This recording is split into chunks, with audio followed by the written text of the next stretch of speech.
बैठा ले ढोंगी बाबा। चलो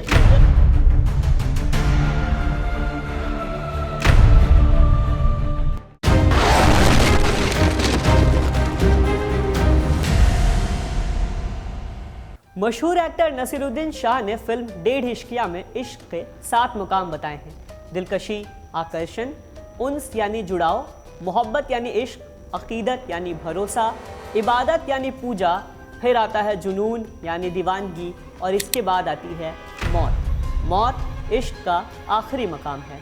लेकिन मोहब्बत के इस मुश्किल और अनोखे दौर में मौत अपना 8वां मकाम भी हासिल कर चुकी है। वो 8वां मकाम है कत्ल यानी मर्डर। नमस्कार, मेरा नाम है प्रत्युष रौनक और आप देख रहे हैं बोले भारत।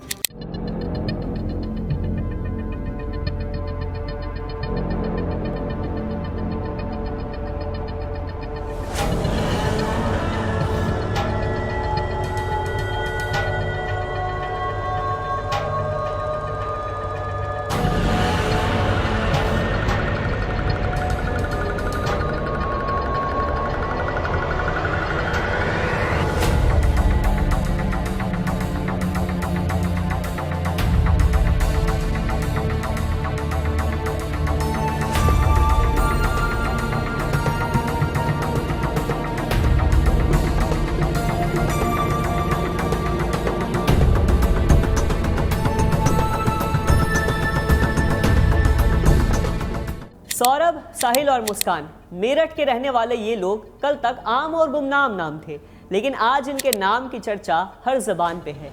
पति पत्नी के बीच वफा का रिश्ता, उस पर धोखे के काले छींटे और काला जादू। ये कहानी है साहिब, बीबी और शैतान की, यानी मुस्कान के पति सौरभ की और साहिल की। एक प्रेम कहानी जो शुरू हुई दोस्ती से और ख़त्म हुई एक नीले ड्रम में सीमेंट में दफन लाश के साथ। इस कहानी में एक पत्नी है जो अपने पति को मारने के लिए हसीन दिलरुबा फिल्म से मर्डर का तरीका सीखती है।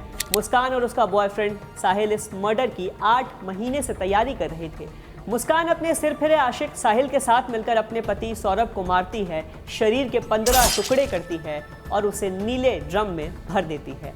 फिर मुगल काल में दी जाने वाली सज़ा की तर्ज पे लाश को सीमेंट में जमा दिया जाता है।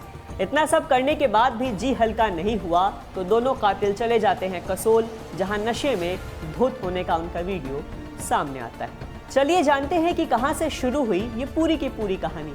कहानी शुरू होती है साल 2015 से। मेरठ के ब्रह्मपुरी इलाके में रहने वाली मुस्कान रस्तोगी और साहिल शुक्ला बचपन के दोस्त थे। दोनों क्लास 1 से लेकर 8 तक साथ में पढ़ाई भी कर चुके थे। मुस्कान एक चुलबुली लड़की थी, लेकिन 8वीं क्लास के बाद उसने पढ़ाई छोड़ दी, जबकि साहिल ने अपनी पढ़ाई जारी रखी और आगे चलकर सीए बनने की तैयारी शुरू की। दूसरी तरफ कहानी का एक अहम कैरेक्टर सौरभ एक सामान्य से परिवार से था। सौरभ की मां रेणु देवी मुस्कान के नाना के पास जाकर एस्ट्रोलॉजी यानी ज्योतिष विद्या से जन्म कुंडली और पोथी दिखाने का काम करती थी। मुस्कान के नाना जो कि एक ज्योतिषी थे, यही मुस्कान और सौरभ की पहली मुलाकात थी। सौरभ और मुस्कान की दोस्ती जल्द ही प्यार में तब्दील हो गई। सौरभ ने मुस्कान को बताया कि वो मर्चेंट नेवी में काम करता है और लंदन में पोस्टेड है। ये बात मुस्कान को इम्प्रेस करने के लिए काफ़ी थी। साल 2016 में दोनों ने परिवार की मर्जी के खिलाफ जाकर लव मैरिज कर ली। शादी के बाद सब कुछ ठीक चलता रहा। साल 2019 में मुस्कान ने एक बेटी पीहू को जन्म दिया। अब आता है कहानी में असल ट्विस्ट। सौरभ की नौकरी छूट गई, परिवार का दबाव भी बढ़ने लगा। मुस्कान और सौरभ ने ब्रह्मपुरी में एक किराए का मकान लिया, साथ ही वहां पे रहने लगे। इसी बीच साल 2019 में स्कूल के एक व्हाट्सएप ग्रुप में मुस्कान और साहिल को फिर से जोड़ा गया।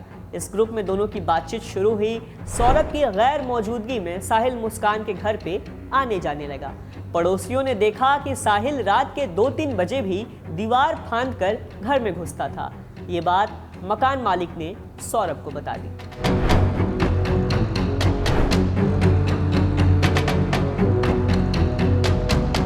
सौरभ को मुस्कान और साहिल के रिश्ते का पता चला। साल 2021 में उसने तलाक की अर्जी दी, लेकिन परिवार के समझाने पे वो मान गया। 2023 में सौरभ नौकरी के लिए फिर से लंदन चला गया। अब मुस्कान को कोई रोकने टोकने वाला नहीं था। बताते चले कि साहिल तंत्र मंत्र किया करता था। साहिल दावा करता था कि वो अपनी मरी हुई मां से तांत्रिक विद्या के जरिए बात करता था। मुस्कान को इस बात का पता था, इसलिए साहिल का भरोसा जीतने के लिए मुस्कान ने स्नैपचैट पे एक फेक अकाउंट भी बनाया, जहां वो साहिल की मां बनकर साहिल को मैसेज करती थी और मुस्कान को अपनाने की हिदायत भी दिया करती थी। यही से दोनों के अफेयर की शुरुआत होती है। मुस्कान अपने बेटे को मायके छोड़ आती है और साहिल को घर बुलाती थी। फिर तारीख आई 24 फरवरी 2025। सौरभ लंदन से वापस लौटा। सौरभ को पता नहीं था कि मुस्कान और साहिल उसकी हत्या की साजिश रच चुके थे। वो हसीन दिलरुबा फिल्म के दोनों पार्ट्स देखकर महीनों से सौरभ को ठिकाने लगाने का पूरा प्लान भी बना चुके थे।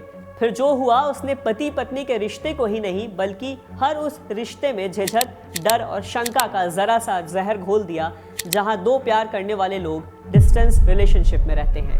तारीख 3 मार्च 2025 की वो रात।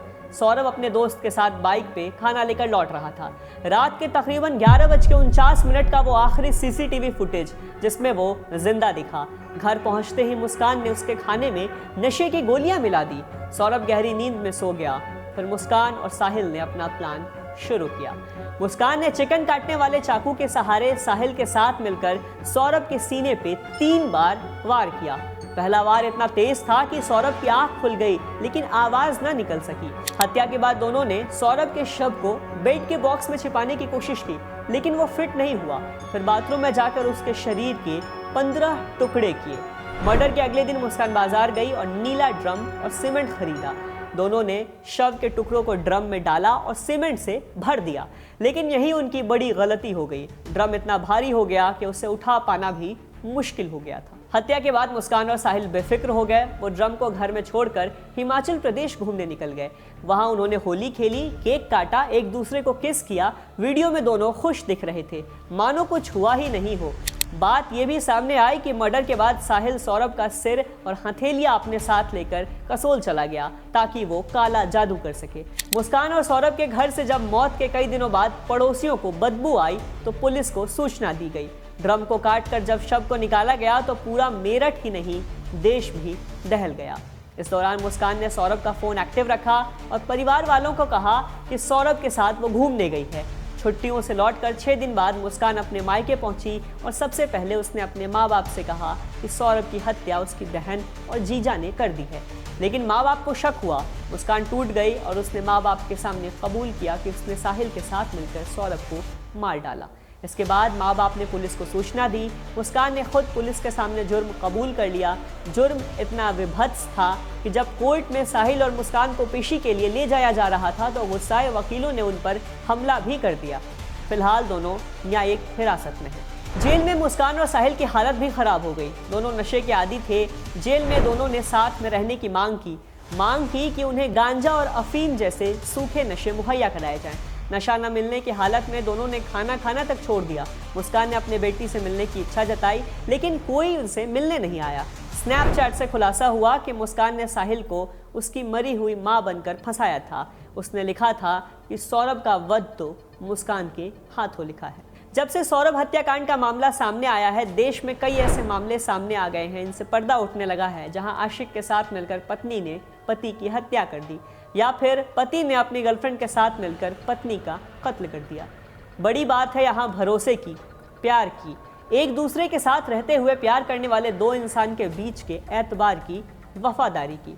कहा जाता है कि मुस्कान को नशे की लत साहिल ने डाली थी। ये भी कहा जाता है कि मुस्कान बॉलीवुड की हीरोइन बनना चाहती थी। मुस्कान के माता पिता खुद अपनी बेटी के लिए फांसी की मांग कर रहे हैं। ये सब और ऐसी बहुत सी थ्योरी रोजाना नए नए राज खोल रही है। लेकिन सवाल है कि क्या प्यार का जुनून इंसान को इतना अंधा बना देता है? ये कहानी सिर्फ हत्या की नहीं बल्कि विश्वासघात और इंसानियत को खोने की है। कहानी आखिर में एक सवाल भी छोड़ जाती है कि क्या किसी भी शादीशुदा रिश्ते में जहां सहमति से रहना दोनों लोगों को अगर मंजूर नहीं है तो समय रहते अलग हो जाना सही विकल्प नहीं होगा? माता पिता के दबाव, समाज के सामने शो ऑफ करना और इमेज के चक्कर में रिश्ते को झूठ की बुनियाद पर चलाए रखना, इस लव हेट मर्डर वाले हत्याकांड ने हम सबको सोचने के लिए मजबूर कर दिया है। आप भी सोचिए और हमें बताइए कि गलती किसकी है जिसका नतीजा एक नौजवान की घिनौनी हत्या के तौर पे हम देख रहे हैं। फिलहाल इस वीडियो में इतना ही। ऐसे और वीडियोस के लिए सब्सक्राइब करें बोली भारत। हमें एक्स यानी ट्विटर, फेसबुक और इंस्टाग्राम पर भी फॉलो करें। धन्यवाद।